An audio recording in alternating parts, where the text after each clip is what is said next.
G'day everyone, welcome back to the channel. Today's video is to help beginners get to grips with flying helicopters in Arma Reforger. Now, most other tutorials I've seen use the Little Bird or the Huey.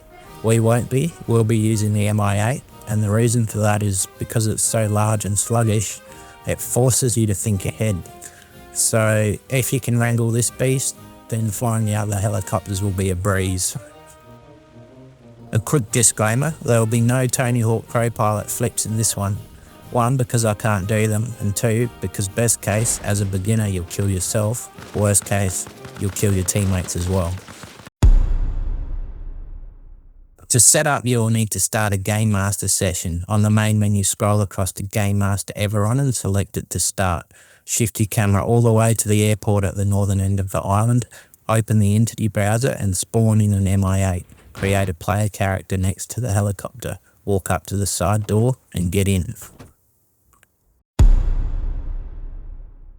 First up is the collective, but let's get one thing straight. The collective is not a throttle. In a helicopter, the engine RPM generally stays constant. What the collective actually does is to control the pitch of the blades to increase or decrease lift. When you pull up on the lever, you are changing the pitch or the angle of all the main rotor blades at the exact same time. Next up is the Cyclic. This is the stick right between your legs. No, not your man sausage. Keep your focus.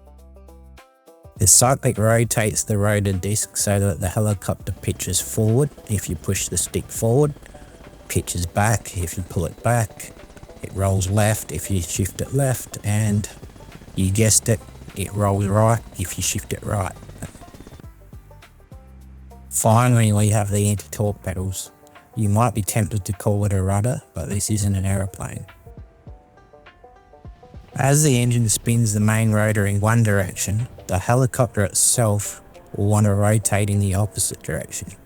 You can use the anti-torque pedals to counter this. You can also use them to rotate the helicopter left or right. This is known as yaw.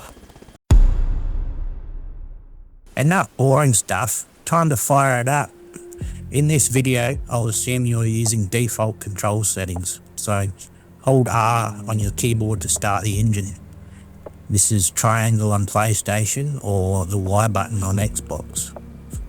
You want to hold the collective down as the main rotor spins up to stop the helicopter from drifting around on the ground.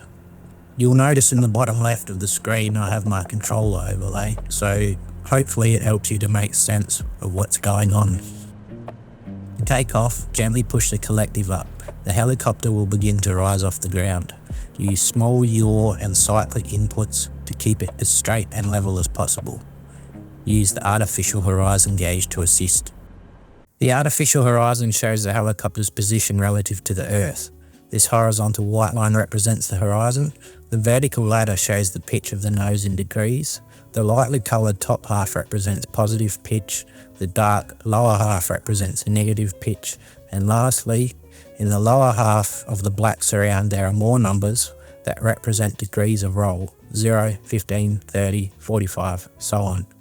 Currently the gauge is showing about 5 degrees of positive pitch and 0 degrees of roll, so in other words, the helicopter is near enough straight and level.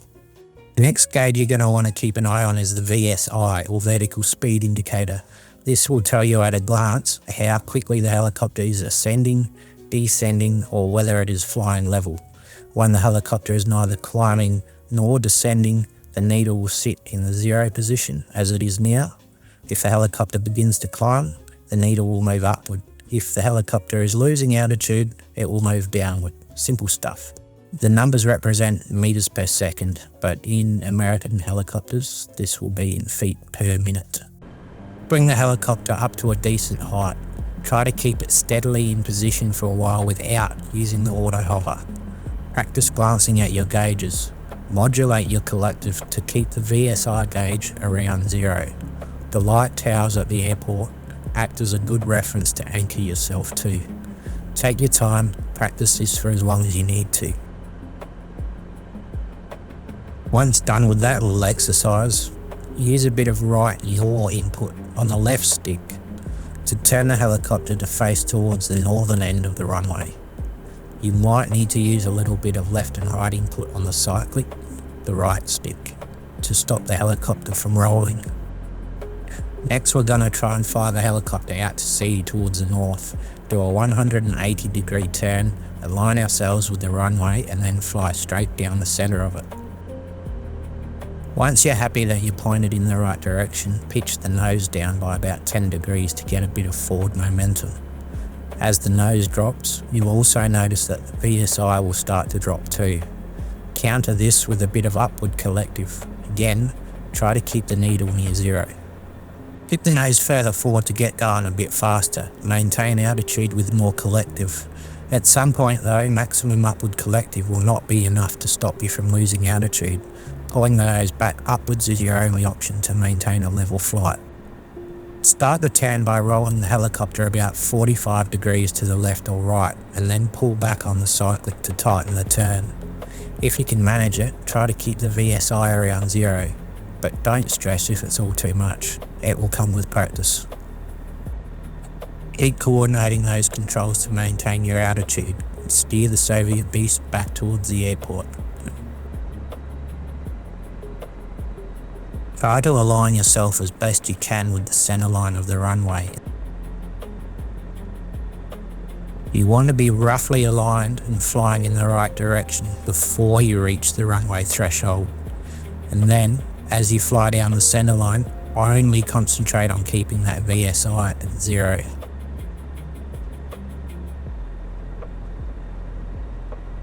I'd suggest that once you reach the end, turn around and do it again, this time maybe at a lower altitude.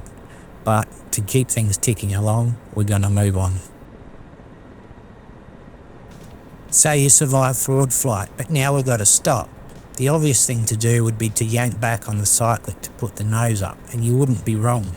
It does work to wipe off airspeed, but there's another issue. It adds a ton of altitude if you don't pair it with some downward pressure on the collective. In a war zone, altitude makes you a huge target, so let's see about slowing down and minimising your altitude gain. Make a mental note of where you want to stop the helicopter and anticipate how long it is going to take to bleed off all of your airspeed. There's no magic formula for this, you'll just have to practice it. Obviously, in something as large as an Mi-8, it's going to take a long time. To start losing speed, pull the nose up. The higher it goes, the faster your speed will drop. At the same time, lower the collective to keep the VSI at or below zero. If you have the collective all the way down and it is still climbing, just lower the nose a bit.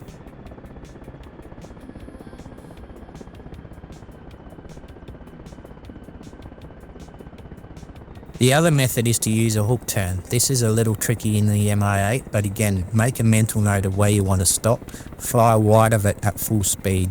As you begin to pass it, turn steeply towards it. You're aiming to do a full 180-degree turn. This will wipe off a lot of airspeed.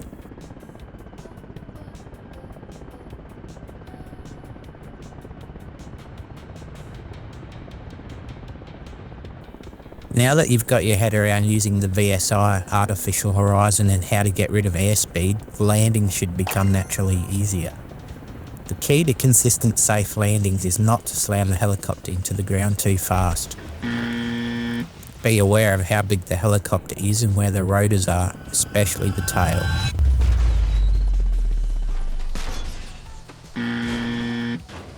As you approach the landing site, make a mental note of where all of the obstacles are before you get too close. Trees, power lines, buildings, etc.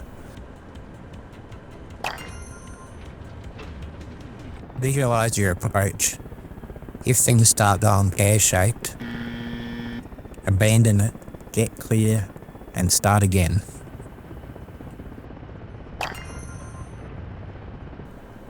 Avoid landing on steep terrain.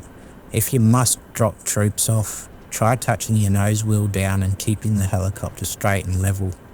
The artificial horizon will be a huge help when doing this.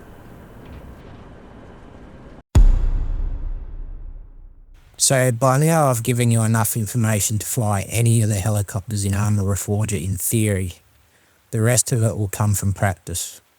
That said, here are a few extra rapid fire tips to help you practice.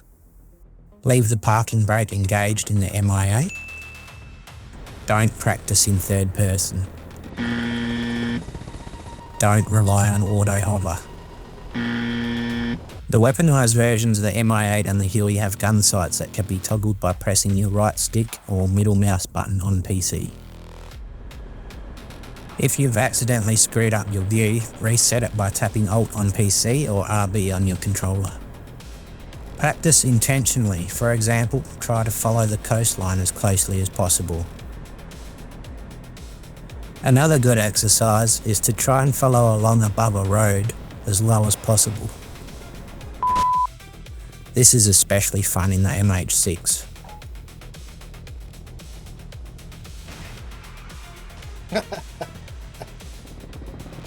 Practice leaving your collective all the way up and change your altitude by only changing the pitch of your nose. Pick increasingly difficult landing sites.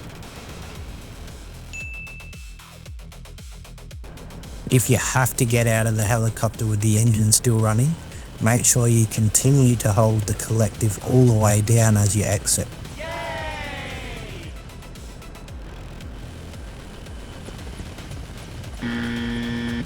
Or face embarrassment.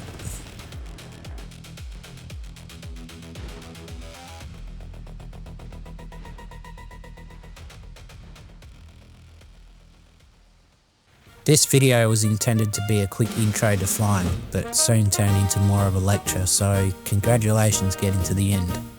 If you enjoyed it, please hit that like and subscribe button, it really helps out. Drop a comment if you have any other tips for beginners or just want to share some feedback. Thanks for watching.